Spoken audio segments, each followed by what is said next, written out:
Welcome in, y'all. It's Timeshare Clarence. It's June 15th, 2024.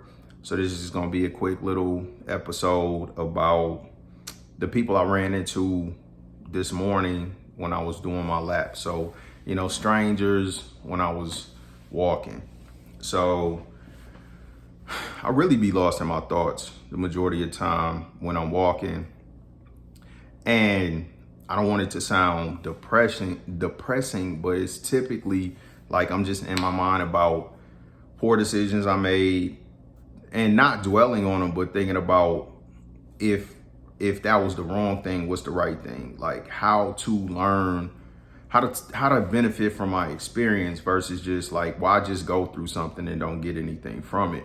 So a lot of times when I start off walking, that's where my head is at because I'm listening to Eddie Pinero and he'll say one little thing that just kind of send me off in the direction. And then it's like he playing in the background, but I'm not really listening to him anymore. I'm just thinking about whatever's on my mind. So I'm doing that and just thinking about the fact that I'm out here and there's a point in time I wouldn't have been out here. And that in itself is progress, but what's gonna allow me to make the most progress? How long is it gonna take for me to see results in certain areas? And not just physically, but as far as relationships, forgiveness, processing my own issues, why I'm the way I am. So I'm thinking about all of this stuff and I'm coming up to a bus stop and it's a lady right there. So, I just said, excuse me. I spoke, said good morning, and asked her if she minded if I stretched on the bench. So I started doing my stretches and then she asked me like how long I was gonna be. And I was like, I'll just be a second. But the reason she asked me is because she wanted to smoke and she didn't want to light up a cigarette while I was right there. So what did I take from that? First off, like just the simple thing of somebody having a little bit of courtesy or consideration, it can have a big impact. So she explained why she asked how long I was gonna be there because she was basically trying to be considerate and not blow smoke in my face. So my response was pretty much like, my dad smoked, my grandfather smoked. I've probably been in a household with somebody smoking, 25 years or something like that. But I was pretty much done stretching, so I walked away. So she didn't actually light up a cigarette while I was right there, but I was just thinking about the interaction. If she had lit up the cigarette when I was stretching, I don't know, I'm sure I wouldn't have said anything to her, but I don't know if I would have felt some kind of way. But it was completely avoidable by her simply, communicating. And when she did communicate, the thing was, just simply because she was considerate, my response was pretty much to be cool with it. Even though I wasn't there long enough to actually have to deal with it, if she did actually light her cigarette up, it wouldn't have bothered me because she initially was being courteous, trying to take in consideration, because she said, you probably don't smoke, do you? So that was nice, complete stranger, random interaction, but I took a lot from it because there are so many times where I think we have issues with people that we're close to, that we care about, simply because someone is being inconsiderate or isn't being courteous. And it's not so much the act versus that, somebody really just didn't even take the time to do something small enough to communicate their intentions or to ask if you were okay with something, or even just let you know what they were planning on doing or something like that. And a lot of times you probably wouldn't even have a problem with it, or at least I know I wasn't. I wouldn't have a problem, just like this morning I didn't have a problem. And I used to hate being around my dad when he smoked. And it didn't bother me so much with my grandfather, and that's when I realized it wasn't about the smoking, it was about what it symbolized. So for my dad, when my dad used to smoke, I associated my dad with two things: smoking and drinking. I know he was in a period of his life, I know he was addicted to different types of drugs, but Like that was never something that I associated with my dad, because when I was young, I didn't see that. And even when I was made aware of it, I didn't understand it. But I did understand the cigarettes and alcohol. My dad always had something to drink and he always had some cigarettes. But there were a lot of times where not only was he not there as a father, but I felt like he prioritized having those things versus us having things that we either needed or wanted. And so that's what bothered me more than anything, because when I saw my dad smoking, in my mind, it was always, see, like no matter what's going on in the world, he gonna make sure he got some cigarettes. Like, to hell with a lot of other stuff, but he gonna make sure he got some cigarettes and some alcohol. So those were things that I never gravitated towards. And I mean, when I was young, I idolized my dad. So when I was super young, I remember like trying to smoke a cigarette. I never liked it. I don't know, probably smoked 3 or 4 cigarettes in my life, and not to start smoking, just to see what the big deal was about. And in one instance, just because I was frustrated because I don't smoke and I was working my ass off. And it's like all these people that smoke take a smoke break. Well, shit, I smoked today. You know what I mean? So said all that to say this, it was not necessarily the smoking. Even in my dad's situation, it was what I associated with. And then this morning, I probably wouldn't have minded, simply because she took my feelings in consideration, or she thought about me before she lit up to express a little bit of consideration or courtesy. And then the actual cigarette probably wouldn't have even bothered me. So I keep going on my walk, go to the next bus stop.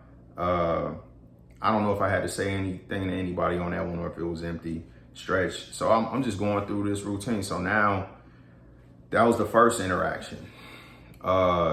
Next, I'm walking and it's a young guy, probably in his early 20s, maybe late teens, but he doesn't look homeless, or he doesn't look like he's doing bad.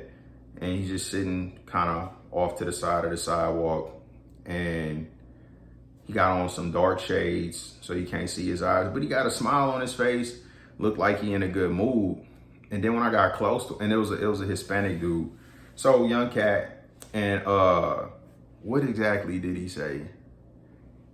He said something like, you want to fight, homie, or something like that.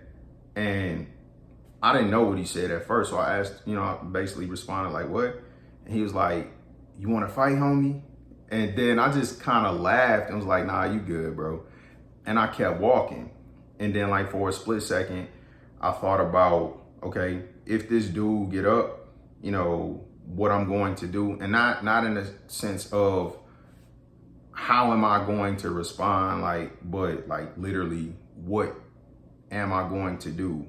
Like, how am I gonna fight this dude? Because I think about stuff like that. But kept walking, coming up to the next bus stop. So that was the second interaction. Third one, it wasn't much of an interaction. I just kind of walked by. So I'm coming up to the next bus stop, and I have on my Beats, and now this person is clearly homeless, got a cart, looks, homeless. He's dirty. I didn't smell him, but I kind of start anticipating smelling him, because I walk all the time, and when I go by homeless people, a lot of times it smells bad. So, but the thing was, he had his stuff all over the bench. So it's like, if it was a normal person, and when I say a normal person, I'm not like insulting a homeless person saying they're not normal. I just mean like, if he didn't look homeless, I probably would have did the same thing I did the first time. Like, excuse me, you mind if I stretch right here? But he was kind of talking to himself. You could clearly see he was in a bad situation. So to me, it wasn't even worth it. Like, nah, because I wouldn't even feel comfortable like stretching right there with this dude by me kind of talking to himself and whatever. So I didn't stretch right there, kept walking. So that was the third interaction.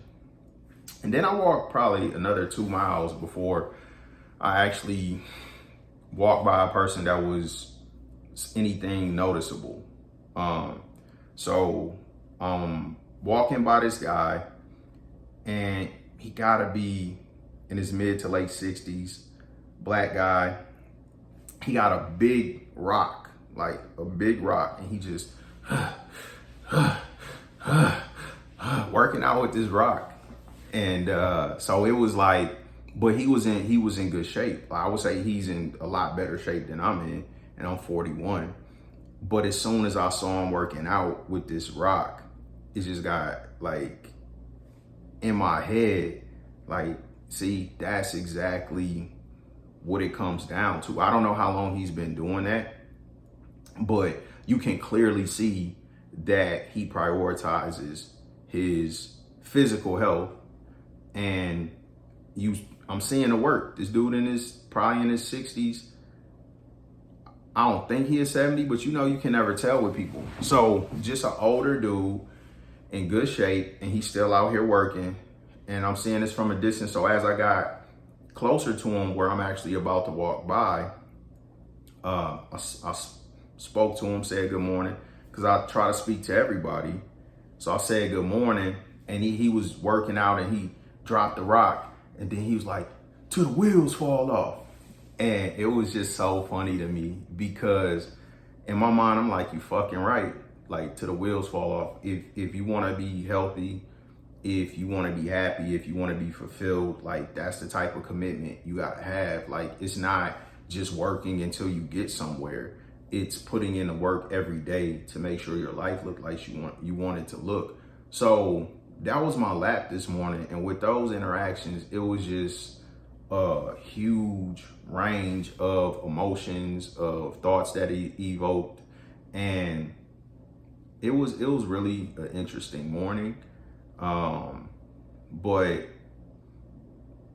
it just made me think about how you can get something out of pretty much every interaction. I had 4 different interactions, and each one of them caused me to think about something, to look at myself, at how I perceived the world, the situations, and it was just crazy. So that just made me think about every day, the opportunities that we have with what we go through, the interactions we have with other people, what we hear, what we say, all of that, like how much you can learn and how much you can grow with what's already there. Like, you don't have to, don't get me wrong, I'm not knocking listening to audiobooks, reading books, watching YouTube, any of that. But it's so many lessons in everyday life if you're looking for them. So that's where I'm at in my life. I really am trying to figure out a lot. And almost every day something else get introduced, and it's like something else on the list, but I haven't even got to the list that I already have. That's 1,000 miles long of things that I want to learn about, things that I want to address, things that I want to correct, things that are important to me, things that I feel like are important for me to do for other people, so on and so forth.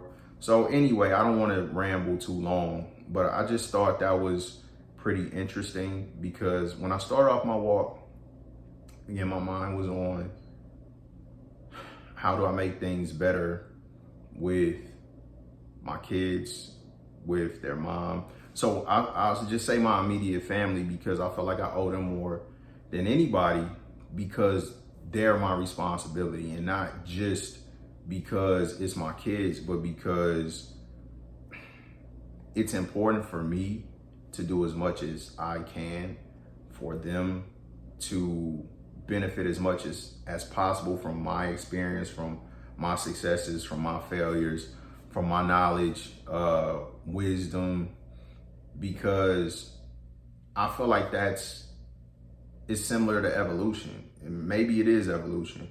It's not just a physical thing, it's also a mental thing. The next generation should be smarter, should be more resilient, should be more emotionally intelligent, and all of these things. So I'm really just trying to do my part. And I got so much from just brief interactions with people that I know it's so much out there that we overlook on a daily basis, and I'm trying to be more open to it. And I hope that anybody listening to this will think about it at least for a second, and think about the opportunities you have on a daily basis, the interactions you have, you can learn from anybody, you can learn from any situation, but are you really looking to? And if you're not, then I recommend you do. So with all of that being said, appreciate y'all for tuning in. Until next time, Tom Check Clarence. Peace.